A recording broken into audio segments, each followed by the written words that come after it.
अश्वमेध कॉम्प्लेक्स उपलब्ध जागा आहे 15x10 व 24x21 भव्य शोरूम किंवा कमर्शियल गाळे, 100x100 प्रशस्त ground floor godown, 50x15 meeting व कॉन्फरन्स हॉल. तुमच्या व्यवसायासाठी परफेक्ट लोकेशन. स्पेशल ऑफर आहे, पहिले 2 महिने भाडे पूर्णपणे मोफत. अश्वमेध कॉम्प्लेक्स घेऊन आलेला आहे भव्य 3 मजली इमारत, 7500 स्क्वेअर फूटचं बांधकाम, खाली प्रशस्त गाळे आणि वर 2 BHK अँड 3 BHK फ्लॅट्स उपलब्ध. संपूर्ण बिल्डिंग एकाच ओनरला रेंटने द्यायची आहे. हॉस्पिटल, मेडिकल, शोरूम, औषध दुकान या सर्वांसाठी योग्य. बुकिंग सुरू आहे, आत्ताच संपर्क करा. आपल्या सर्वांच्या खूप छान प्रतिसादामुळे आता काही मोजकेच गाळे शिल्लक आहेत, तरी त्वरा करा आणि आजच संपर्क करा. सांगली जिल्ह्यातील कृषी उत्पन्न समितीवर प्रशासक नेमण्यात आलेला आहे. गेल्या अनेक दिवसांपासून तुमच्या पाठपुराव्याला यश आलेलं आहे. मी आमदार झाल्याच्या नंतर जत तालुक्यातील सर्वसामान्य शेतकऱ्यांची भावना अशी होती की आपली जतची कृषी उत्पन्न बाजार समिती ही वेगळी झाली पाहिजे. आपल्या कृषी उत्पन्न बाजार समितीचं जर डेव्हलपमेंट करायचं असेल तर त्याचं विभाजन होणं खूप गरजेचं आहे आणि म्हणून मी पाठपुरावा करत होतो. राज्याचे मुख्यमंत्री माननीय देवाभाऊ यांच्या आदेशाने पणन खात्याचे मंत्री माननीय जयकुमार रावल साहेब यांच्या सहकार्यानं आणि माननीय चंद्रकांत दादा पाटील पालकमंत्री यांच्या मदतीनं आज त्याची प्रक्रिया पूर्ण झालेली आहे. आपल्या सांगलीचे DDR यांनी आता प्रशासक म्हणून पूर्ण मार्केट कमिटीचा ताबा त्यांच्याकडे घेतलेला आहे आणि इथून पुढं आम्ही चांगल्या पद्धतीनं मार्केट कमिटी डेव्हलप करण्याचा प्रयत्न करणार आहे. सांगली जिल्हा परिषदेत भाजपचा करेक्ट कार्यक्रम झाला होता म्हणून नाही, असं काय नाही त्याचा अर्थ. आता कुणाला कसा अर्थ घ्यायचा ते काय मी सांगू शकत नाही, परंतु आम्हाला विभाजन करणं महत्त्वाचं होतं. कारण मार्केट कमिटी हा लुटीचा अड्डा झाला होता. अनेक वेळा अनेक बातम्या तुमच्या चॅनेलच्या माध्यमातून बघितल्या, आम्ही पेपरला वाचल्या आणि लोकही सुरस कथा या मार्केट कमिटीतल्या भ्रष्टाचाराच्या संदर्भात सांगत असतात आणि त्यामुळं आता हे सगळं जे चुकीच्या पद्धतीनं काही ठराविक लोक या मार्केट कमिटीचा दुरुपयोग करत होते आणि ते आता बंद होईल. आता इथंही चांगले सदस्य येतील, कवटेमंकाळला येतील, जतला येतील आणि त्यामुळं मोठ्या प्रमाणामध्ये लक्ष या लोकांचं या मार्केट कमिट्यांवरती राहील. विधानसभा दिसतील, महिला आमदार दिसतील असं चित्र दिसणे संकेत आहेत. नाही, आता आम्ही माहिती जे तज्ज्ञ लोक बोलत आहेत, मीडियातून ऐकतोय, आमचे वरिष्ठ लोक बोलत आहेत, तर सांगली जिल्ह्यामध्ये 2 लोकसभा होणार असं एक कळतंय आम्हाला आणि विधानसभा सदस्यांची पण संख्या वाढणार आहे.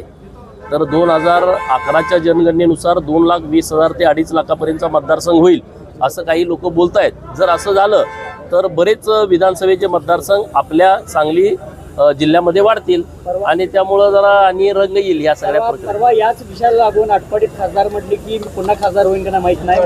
महिला बघून भीती त्यांचं मला माहित नाही, पण जतचं अध्यक्षपद ज्यांनी घालवलंय त्यांचा कार्यक्रम होणार आहे हे मी जाहीरपणे सांगू शकतो. कारण जतचं अध्यक्षपद घालवणं एवढं सोपं नाही, ते मला माहित नाही. ते जरी जेंट्स जरी पडलं तरी विशाल खासदार नसणार हे लिहून ठेवा. यासाठी मी जीवाचं रान करेन, मेहनत करेन, लोकांच्या मध्ये जाईल, लोकांची कामं करेन. भारतीय जनता पार्टीच्या नेतृत्वात पलूस कडेगाववाले असतील, ईश्वरपूरवाले असतील, इथं आता आम्ही काम करणारच ना आणि त्यामुळं शेवटी जनता जनार्दन आहे.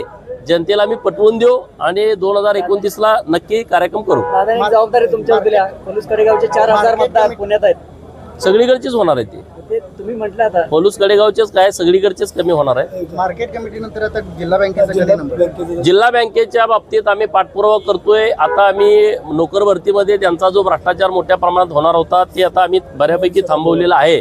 सदाभाऊ त्याचं नेतृत्व करतायत. आता जे 88च्या चौकशीमध्ये जे काही आता पुरावे मिळालेले आहेत, जिल्हा बँकेवरती टप्पा ठेवला आहे. आता उद्या आम्ही परत माननीय CM साहेबांच्याकडे जाणार आहे की जिल्हा बँकेत सुद्धा जो भ्रष्टाचार झाला आहे त्याच्याबद्दलची कारवाई सरकारनं करावी असा आमचा प्रयत्न आहे. त्यामुळं जिथं जिथं भ्रष्टाचार तिथं आम्ही पाठीमागं लागणार आणि तिथं प्रशासक यावा अशी आमची मागणी पण आहे, इच्छा पण आहे आणि आम्ही त्यासाठी पाठपुरावा करतोय. मार्केट कमिटी प्रमाणे तिथं होईल होणार ना. आता तुम्हाला माहिती आहे आम्ही आता विषय हातात घेतलाय तर आम्ही लावून धरतोय. नाहीतर आता मागच 500 लोक भरून जयंतरावला किती त्यांचं वाटप झालं होतं, जागे गुणवले पण झालं होतं. कॅल्क्युलेटर त्यांनी दाबून सारखं बघते. 1 महिन्याची सत्ता उलटून लावली तुम्ही. नाही जल्लोष केला होता. हा नाही, पण ते सगळे मला डायरेक्टर भेटले होते. ते म्हणले होते आम्ही भाजपमध्ये प्रवेश करतो, आणि मग नाही म्हटलं हे काय प्रशासक बसणार आहे, मी तुम्हाला काही खोटं सांगणार नाही. मी उगाच तुम्ही आमच्याकडे आला म्हणून आम्ही असं काय नाही, मी त्यांना नम्रपूर्वक सांगितलं होतं. आणि जरा थोडा उशीरच झाला, लवकर व्हायला पाहिजे पण जरा उशीर झाला. सांगली पेठ रस्ता तुमच्या काळात पूर्ण होतोय, भाजपाच्या काळात नाही, वस्तुस्थिती आहे. ज्यांनी लिडरशिप केली या महाराष्ट्रामध्ये 15-15 वर्ष तुम्ही मंत्री म्हणून राहता, अनेक वेळा तुम्ही अर्थ खात्याचे मंत्री असता, आणि तुम्हाला ईश्वरपूर सांगली रस्ता करता येत नाही, आणि गडकरी साहेब आल्यावर स्टेजवर बसायचं ना आम्ही रस्ता, असं बरोबर नाही. जे तुम्ही केलं नाही ते तुम्ही मान्य केलं पाहिजे ना. एखादा मोठा कारखाना आला का सांगली जिल्ह्यामध्ये, जिथं 10,000 पोरं एका वेळेस काम करतात, का नाही आला? तुमच्याकडे इथं जिल्ह्यामध्ये उद्योगमंत्री पद होतं ना, करणं शक्य होतं, परंतु करायची भावना नव्हती, किंवा तेव्हा यांना वेळ मिळाला नसेल एवढ्या सगळ्या व्यापातून सगळ्या लोकांना. तुमच्याकडे एक कारखाना असा नाही. आता आम्ही 2000 एकरामध्ये प्रयत्न करतोय ना, 2 वर्ष झालं मी सातत्यानं प्रयत्न करतो, अडचणी येतात. आता हे म्हणते शक्तीपीठ महामार्ग नको, इकडचा महामार्ग रद्द झाला. आम्ही पास्तरूची जाहिरात दिली, उमदीप MIDC मध्ये जाहिरात दिली, 4च लोकांनी अर्ज केला, 4 फक्त. आम्ही लोकांना विचार का लोक अर्ज करत नाहीत.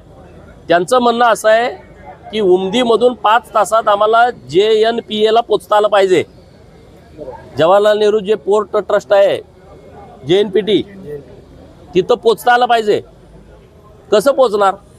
शक्तीपीठ महामार्ग झाला, कोकणाला जोडलं, कोकणातून तिकडं महामार्ग तयार होतोय. हे जर ह्या बुद्धू लोकांना कळत नसेल, आणि नुसतं घाणेरडं राजकारण करायचं म्हणून तुम्हाला साध्या पानांचे रस्ते करता आले नाहीत. आमचं सरकार जर महामार्ग करत असेल, समृद्धीसारखा महामार्ग केला, कोकण गोवा मुंबई गोवा होतोय, आणि हा जर त्रिकोण झाला असता तर हा विकासाचा त्रिकोण आहे, त्यामध्ये नुकसान कुणाचं नाही आहे. परंतु चला उगाच विरोध करा, अक्कल नसणारे लोकांचं हे काम आहे. अरे आमच्याकडची लोक तर म्हणते तर रस्ता करा, रस्ता जाऊ द्या, काहीतरी डिमांड येईल, काहीतरी जागेला किंमत येईल, बाहेरचे लोक इथं उद्योग करतील, आणि काही लोक राजकारण करतायत. तर त्या लोकांना माझी विनंती आहे, अरे बाबांनो हा रस्ता होऊ द्या. रस्ता झाला तरच आपल्या भागामध्ये उद्योजक मोठ्या प्रमाणात येतील आणि डेव्हलपमेंट होईल, नाहीतर डेव्हलपमेंट होणार नाही. काय डबळे कारखान्याचा विषय अजून तो मला डिटेल माझ्याकडे आला नाही, पण डिटेल माझ्याकडे येईल. त्यामध्ये मोठा भ्रष्टाचार झाला आहे, चुकीच्या पद्धतीनं जयंतरावनं तो कारखाना ढापलेला आहे. नुसत्या 44 कोटी तो कारखाना हाणला आहे, 250 एकर जमीन आहे. तर हा सगळा विषय आता आमची सगळी लोक त्या विषयामध्ये कागदपत्र घेऊनच आम्ही जरा त्या विषयामध्ये हात घालायचा विचार करतो. सांगली जिल्ह्यातील सर्वात मोठं वस्त्र दालन, महांकाली कलेक्शन होलसेल दालन, नवरदेव नवरी आणि संपूर्ण परिवारासाठी लग्न बस्ता, आहेर साड्या आणि वेगवेगळ्या डिझाईन्स मध्ये भरपूर व्हरायटी, तेही होलसेल दरामध्ये, फक्त आणि फक्त महांकाली कलेक्शन मध्येच. आमच्यापेक्षा भरपूर व्हरायटी आणि डिस्काउंट तुम्हाला कुठेही मिळणार नाही. तेव्हा एकदा अवश्य भेट द्या. महांकाली कलेक्शन, महांकाली साखर कारखान्यासमोर, मेन रोड, कवठे महांकाळ.